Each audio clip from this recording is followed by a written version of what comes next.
Our giving must be motivated by more than a general appeal to humanitarianism. Our giving must be rooted theologically and missionally. Here are some of the components for giving in the Wesleyan tradition. 1. Giving is rooted in the very nature and being of God. The ability to give itself is a gift from God.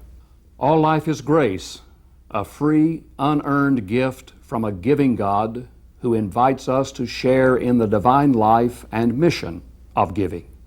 2. Giving is indispensable to Christian discipleship.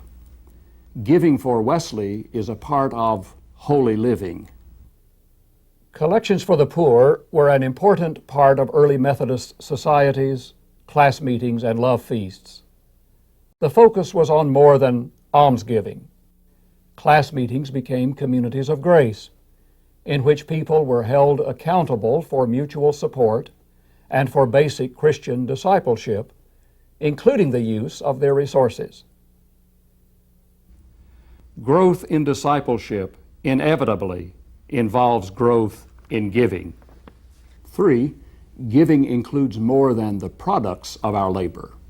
Our labor itself is a form of giving, a means of earning all we can by contributing to the health and healing of creation. Disciplined living in response to the needs of the world, especially the poor, is a form of giving. We give by refusing to take from others what is necessary for their abundant life. Simplifying our living and preserving the earth's resources are forms of giving in the Wesleyan tradition. 4. Giving in the Wesleyan tradition involves friendship with the poor.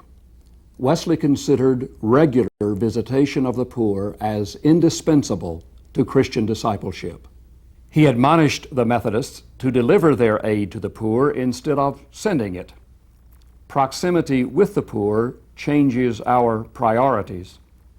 The poor people of England shaped and formed Wesley, and they can shape and form us. It is a profoundly theological issue. God has chosen the poor as special means of grace. Renewal will not come to United Methodism or any other church apart from welcoming the poor into the center of the church's life. 5. Giving in the Wesleyan tradition involves more than individual charity. It moves to building communities of interconnectedness, justice, and compassion. Charity itself can be a paternalistic means of control. Justice, however, is what God requires. Wesley made no distinction between delivering medical care and proclaiming the gospel. He spoke out against child labor, the inhumane treatment of prisoners, and the ultimate form of exploitation, the slave trade. His outspoken resistance to alcohol traffic and excessive interest charged to the poor were expressions of his stewardship. Giving in the Wesleyan tradition includes giving of our voices on behalf of the voiceless.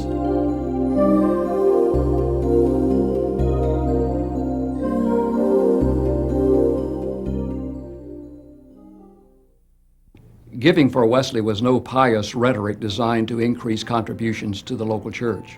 Rather, giving is a means of expressing generosity rooted in gratitude for God's generosity, and a means of fulfilling the great commandment to love God and our neighbor. Wesley was convinced that if the Methodists would give all they can, then all would have enough. Perhaps Wesley's own words are a fitting conclusion. Money is an excellent gift of God, answering the noblest ends. In the hands of His children, it is food for the hungry, drink for the thirsty, raiment for the naked. It gives to the traveler and the stranger where to lay his head. By it we may supply the place of a husband to the widow and of a father for the fatherless. We may be a defense for the oppressed, a means of health to the sick, of ease to them that are in pain. It may be as eyes to the blind, as feet to the lame, yea, a lifter up from the gates of death. May the heirs of John Wesley learn that there is no gospel without giving, and may the people called Methodist discover the power of the gospel by a renewal of giving in the Wesleyan tradition.